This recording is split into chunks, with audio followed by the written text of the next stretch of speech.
Well, hello all. Raining outside. Don't know where the clouds really came from. They seem to develop overnight, so we're wet outside. We'll do the video inside. We'd have to do it inside anyway because of the subject matter. Global dimming. Global dimming. We've been hearing a lot about that lately. Is it real? Is it fake? What is global dimming? Let's go over to the board and begin to understand what exactly global dimming is in a scientific way. Yes, it is real. Okay, what is global dimming? Well, of course, they're aerosols. Small particles made up of many different things that suspends itself in the air and affects the climate here on Earth. There basically are three types. The first one is volcanic, such as a major eruption such as Mount Pinatubo. Now this spews out sulfur gas, which in the atmosphere converts over to droplets of sulfuric acid in the atmosphere. Now these little particles reflect sunlight away from the Earth and cool down the planet quite a bit, such as when Mount Pinatubo went off. Let's go look at the chart here. As we can see, the overall effect of sulfuric acid in the atmosphere is a cooling effect. How long does this last? These particles last 3 to 4 months in the atmosphere. Can actually last up even longer, but not much longer. What's the second one? Well, it's actually dust.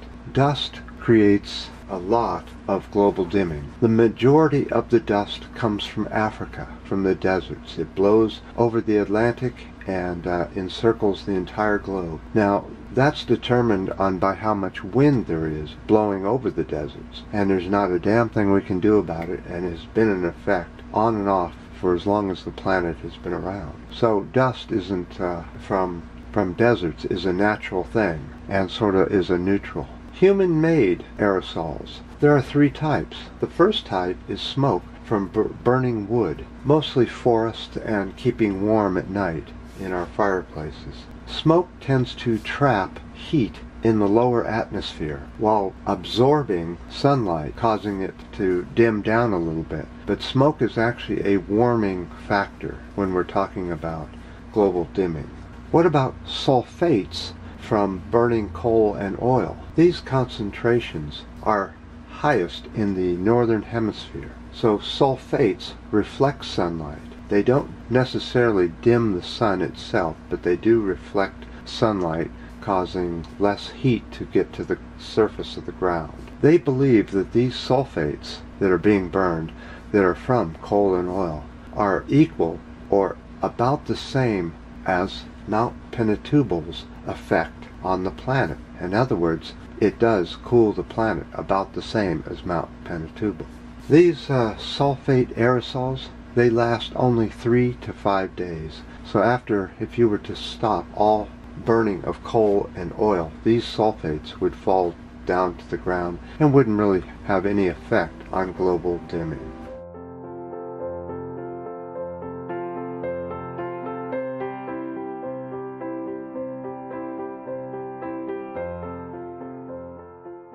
So, is global dimming impossible to solve?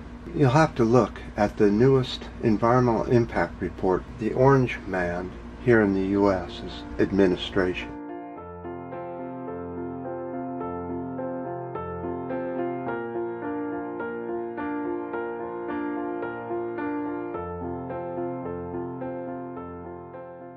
They say, make money and be happy. Well, actually, that's not true. There's no proof that we've passed the point of no return. It looks like we have 2 to 3, maybe even 4 years to start fixing things.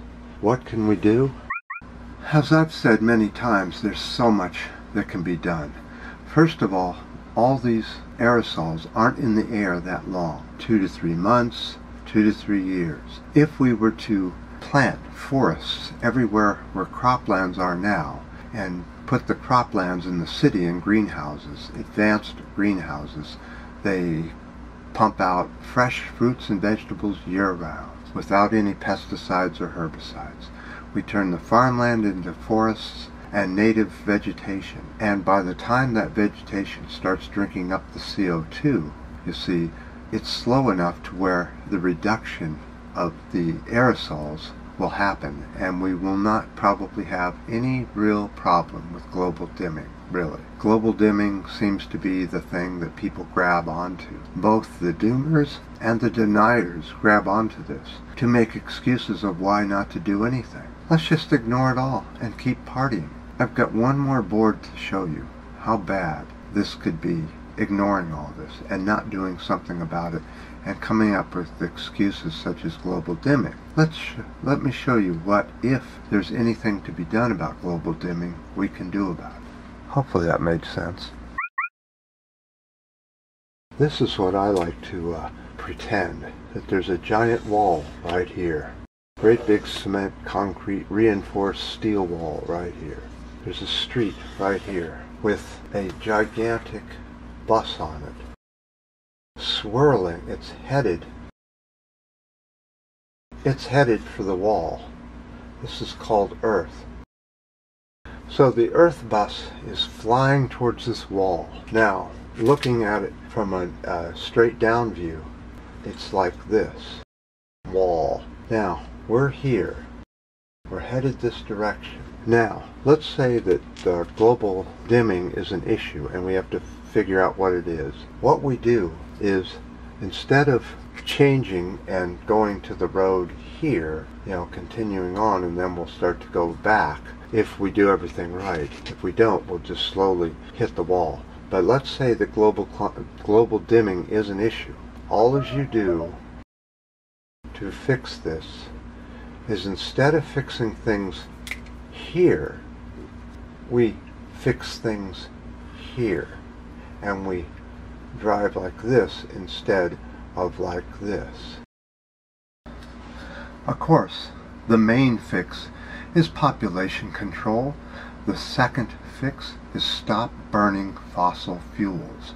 If you stop burning fossil fuels, you'll stop the global dimming. And as you saw, both coal and oil sulfates only last a few days in the atmosphere. So as far as global dimming comes on, at present I don't really believe that it's an issue. My mind is free and will change if the science changes. But the way the science shows, global dimming is not a major threat at all. And that the major threat is humans' overpopulation and refusing to do something, and falling on the excuse of global dimming. Both by the doomers and the denier use this subject to say there's nothing can be done. As I've shown in several of these videos, there's so much we can do. Right now we have the technology. It's not difficult. How hard is it to get in from a car to a bicycle, or from a car to a public transportation of some sort? How hard is it to convert our power grid from coal and oil over to electricity and renewable sources of energy? That's a tough one. That's where we need to be putting our money and our energy, is how to convert. I've showed so many ways that we convert over from fossil fuel to electricity, even using just water and water tank. Water's a fantastic way to generate electricity, and a lot of it. Another thing is efficiency. The corporations need an incentive to efficiency, to get their both vehicles and products efficient and not so hard on the planet, and make sure that there are no new dirt roads manufactured on the planet Earth. We have enough dust as it is. That's another thing that's very controllable, is human-made dust. Water controls dust. It's just that simple, really. Global dimming, not a concern at this point for the pink barrio. What are your thoughts? I know you're going to give me Guy McPherson, but I prefer studies such as from NASA, NOAA, the old EPA, that kind of thing, Paul Bekowitz. But honestly, I'm not too concerned about global dimming at this time. Turning the bus away from the wall is my concern. I definitely will appreciate all your comments. All the ups and downs in the comments in the last video were good. And until next time.